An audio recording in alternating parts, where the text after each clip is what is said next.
Estimamos que el Instituto Federal de Telecomunicaciones ha vulnerado el mandato que recibió de la ley, un mandato que fue muy claro en el sentido de hacer viable y eficaz la portabilidad, es decir, la posibilidad de que los usuarios puedan elegir al operador de telecomunicaciones y que pueda cambiar de operador sin mayores requisitos. De hecho, la ley estableció que únicamente se requería la identificación personal y que en 24 horas sería efectiva la portabilidad. Los requisitos que impuso el IFETEL vulneran esta flexibilidad y están retrasando la posibilidad de que los usuarios de telefonía fija y celular puedan cambiar de operador y escoger mejores condiciones de calidad y precio. Entendemos que el IFETEL ha vulnerado, ha invadido las atribuciones del Congreso de la Unión. Según la Constitución, el Congreso de la Unión es el único órgano facultado para determinar requisitos y condiciones para hacer efectivo el derecho a la portabilidad, y en la medida en la que ha establecido requisitos adicionales por vía de un acuerdo administrativo, se está vulnerando la distribución de competencias a favor del Congreso de la Unión y sobre todo el derecho de los usuarios de poder cambiar de operador. ¿La posibilidad de que puedan ser removidos? No, yo creo que eso no es la ruta que estamos planteando. La ruta que estamos planteando es que la Suprema Corte de Justicia de la Nación dirima esta controversia, dirima si el Congreso de la Unión tiene la atribución de determinar los requisitos para el cambio de operadores y sobre todo la forma en la que se ejerce el derecho de los usuarios, o bien si el IFETEL tenía la facultad para imponer distintos requisitos, por ejemplo este requisito de solicitar un NIP que prácticamente hace difícil el cambio de operador, o bien incluso que le pongan horarios para poder realizar el trámite, que parecería que están pagando algún derecho o el predial, como lo dijo el senador Javier Lozano.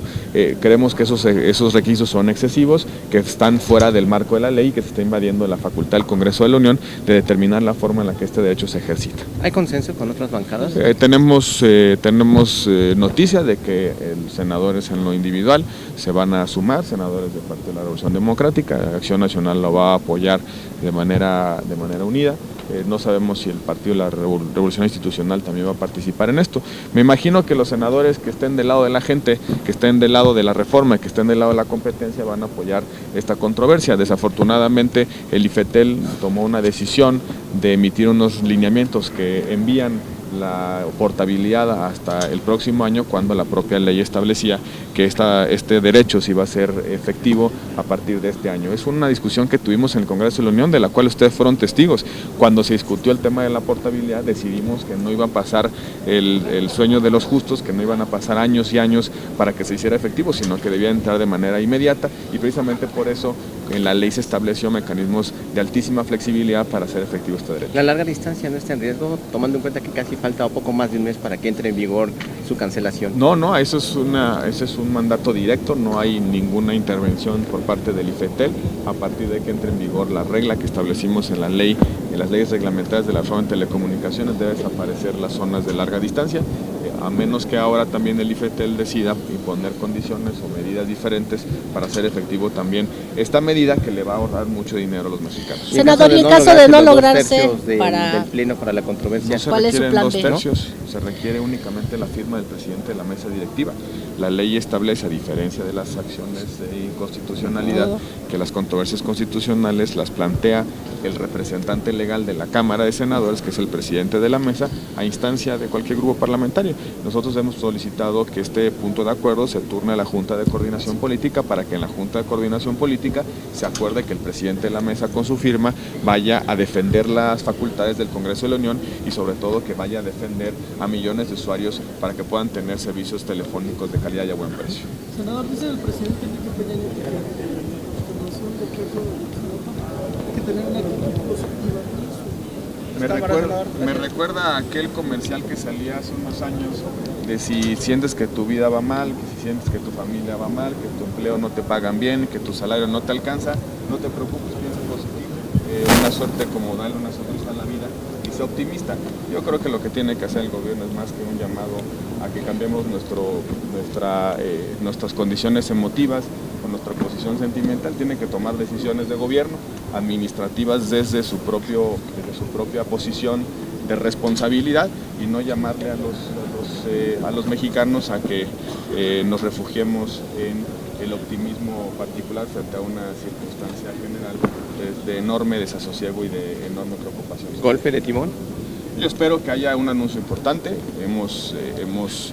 discutido hoy en el grupo parlamentario, que vamos a esperar el anuncio, que vamos a esperar qué diagnóstico presenta el presidente de la República, qué soluciones plantea ese diagnóstico. En función de eso vamos a dar una respuesta puntual sobre lo que ahí se anuncie.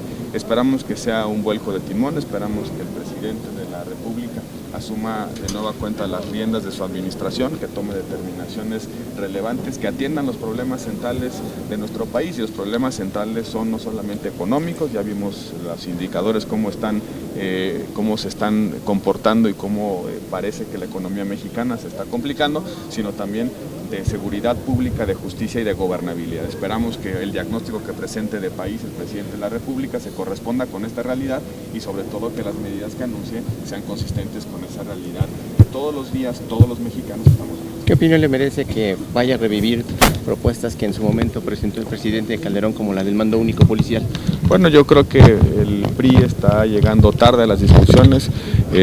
Durante mucho tiempo la administración del presidente Felipe Calderón dio un diagnóstico y dio pautas sobre lo que teníamos que hacer. Desafortunadamente el Partido Revolucionario Institucional en sus brazos parlamentarios se resistió a esos cambios que hoy encuentran como las únicas soluciones. Eso significa que en efecto el país ya estaba en una ruta de diagnósticos, ya estaba en una ruta de soluciones, y que desafortunadamente por la obstrucción de la oposición no fue posible adelantar estos cambios y estas transformaciones de país. Yo espero que el presidente también haga una suerte de autocrítica sobre lo que hizo su partido en oposición, y que en buena medida, si hubiésemos hecho esos cambios hace algunos años, quizá la circunstancia del tiempo actual, la circunstancia del México de hoy fuera diferente, que quizá igual a Ayotzinapa no hubiese sucedido. Senador, ayer 3 senadores del PAN vinieron a exigir que se respete el debido proceso de los 11 detenidos de las manifestaciones del 20 de noviembre. ¿Ustedes también estarían de acuerdo? Nosotros hemos sido sensibles y hemos escuchado las preocupaciones que han esbozado nuestros compañeros senadores, de que han recibido información de que algunos de los detenidos en los acontecimientos del 20 de noviembre fueron vulnerados en sus derechos, que muchos de ellos no participaron de manera directa en las agresiones, en los actos violentos. Y lo único que están pidiendo los senadores es que se aplique la ley. No se deben violar derechos a propósito de investigaciones ministeriales, ni tampoco para responsabilizar a personas de actos como los que vimos el 20 de noviembre. Creo que se debe hacer en el marco del Estado de Derecho, porque la democracia no está peleada con la ley, ni tampoco el orden está peleada con la vigencia de los derechos humanos. Es un llamado que me imagino hicieron los senadores en función de algunos comentarios, de algunas sensibilidades que se les han acercado en los últimos días sobre presuntos excesos por parte de las fuerzas de policía. Gracias, senador. Al contrario, gracias a ustedes. Se inscriban. En efecto, advertimos que al martes que se cerraba el plazo inicial, no se habían inscrito perfiles suficientes, y en consecuencia determinamos aumentar el plazo, cerrarlo el día viernes. Esperamos que en estas horas lleguen perfiles para que puedan ser evaluados por parte del Senado de la República. Lo cierto es que el hecho de que se cierre la convocatoria no nos obliga a tomar una determinación sobre los que están inscritos. Se puede declarar desierto el procedimiento, se puede posponer el procedimiento, se puede abrir una nueva convocatoria para efecto de encontrar el perfil idóneo que se encargue de asumir la responsabilidad de la estrategia y el combate a la corrupción desde el lado del Ministerio Público. ¿Cuántos candidatos tienen hasta ahorita registrados? No tengo el número, ayer eran cerca de una decena, no sé si haya pasado algo durante estas horas, si hay algunas nuevas inscripciones hayan presentado. Lo cierto es que el día de mañana, cuando se cierre el plazo, podamos hacer un corte y lo presentaremos debidamente ante los medios de comunicación. La próxima semana anunciaremos el calendario de comparecencias en las comisiones que se encargan de dictaminar tanto anticorrupción como delitos electorales, y estamos en el compromiso de que el 8 de diciembre lleguemos al Pleno con un nombramiento, pero también hay que aclararlo: si no existe un perfil en los inscritos que dé plena garantía, que genere el consenso de los grupos parlamentarios, el Senado está en plena disposición para poder concluir ese proceso y abrir otro proceso que pueda llevar a una decisión correcta. ¿Cuál es las la preguntas obligadas, de que eso suceda, de que se declare desierto el proceso? Depende de los perfiles, depende de los consensos. Simplemente advierto que existen esas posibilidades, no que se vaya a hacer el desenlace. Si no encontramos un perfil en los inscritos que puedan suplir y que puedan colmar las expectativas sociales sobre un nombramiento que combate directamente la corrupción, el Senado está en plena aptitud de reponer el procedimiento. Senador, una de las preguntas obligadas a quienes aspiren al cargo sería ¿qué haría estando ya en el cargo, con el caso de la famosa Casa Blanca de Peña Nieto? Ese sin lugar a dudas será una pregunta obligada. Tendrá que mostrar o revelar sus convicciones sobre los alcances del conflicto de interés, sobre la zona gris entre lo público y lo privado, sobre las relaciones que puede tener quien asigna contratos desde la administración pública y contratistas en lo particular. Creo que será una de los ejes centrales de las preocupaciones que los grupos parlamentarios presentarán en las comparecencias, pero no solamente eso, sino también qué tipo de institución pretende construir. No solamente es un nombramiento, es una institución la que queremos construir, en la cual el titular tendrá una enorme responsabilidad. En ese proceso de construcción de una nueva institución, una institución eficaz, una institución sólida, una institución solvente, el nuevo titular será el directamente responsable. Y en consecuencia, la primera pregunta que le tenemos que hacer a cualquiera de los aspirantes es qué visión institucional tiene. Pero ¿cómo garantizar que podría ser un órgano independiente cuando es un brazo de la PGR? No es un brazo de la PGR. El fiscal anticorrupción precisamente por eso es electo en el Senado de la República. Cuando la Fiscalía General de la Nación tenga autonomía, en consecuencia, se adscribirá la Fiscalía Anticorrupción a la Fiscalía General de la Nación, no antes, es decir, de aquí a que exista Fiscalía Autónoma no tendrá ninguna dependencia orgánica ni funcional con respecto al Procurador General de la República. Cuando aprobemos las leyes reglamentarias y entre en vigor la autonomía de la Fiscalía General, ahí definiremos qué grados de independencia tendrá el fiscal con respecto al fiscal anticorrupción, con respecto al fiscal general.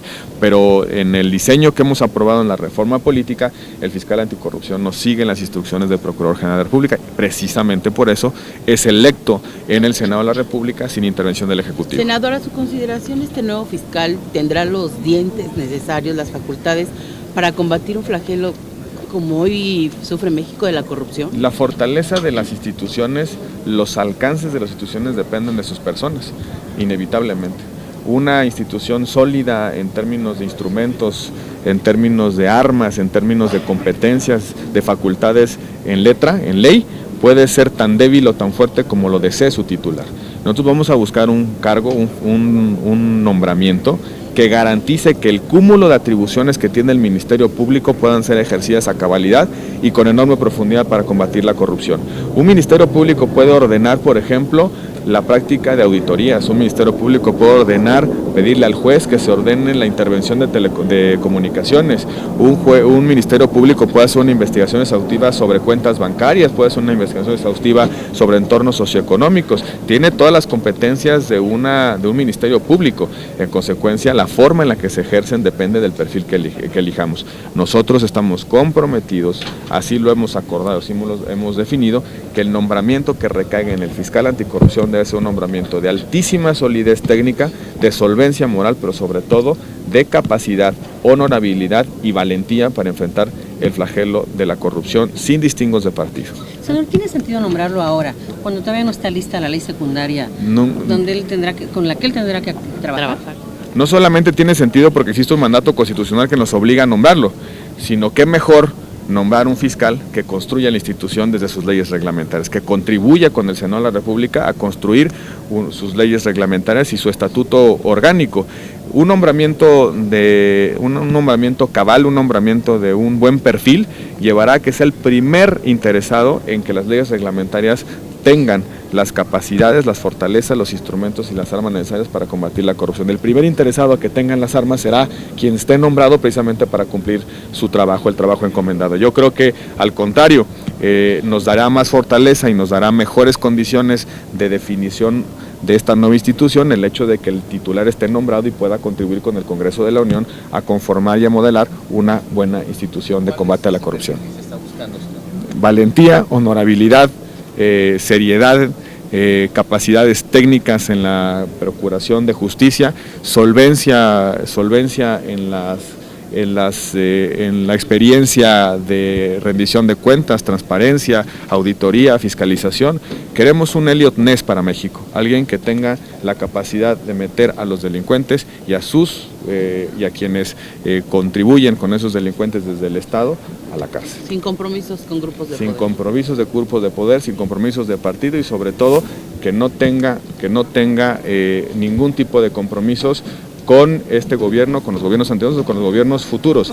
Queremos, para acabar con los intocables de la corrupción, queremos un grupo de intocables que sean los que tengan la capacidad de meter a la cárcel y asumir las responsabilidades de quien las deba. Pero 10 aspirantes se habla como de muy poco interés, ¿no? A pesar de todo. Por eso hemos dicho claramente que si el modelo de convocatoria abierta no nos deriva en un nombramiento que alcance ese perfil, esa expectativa, el Senado de la República tiene otras opciones.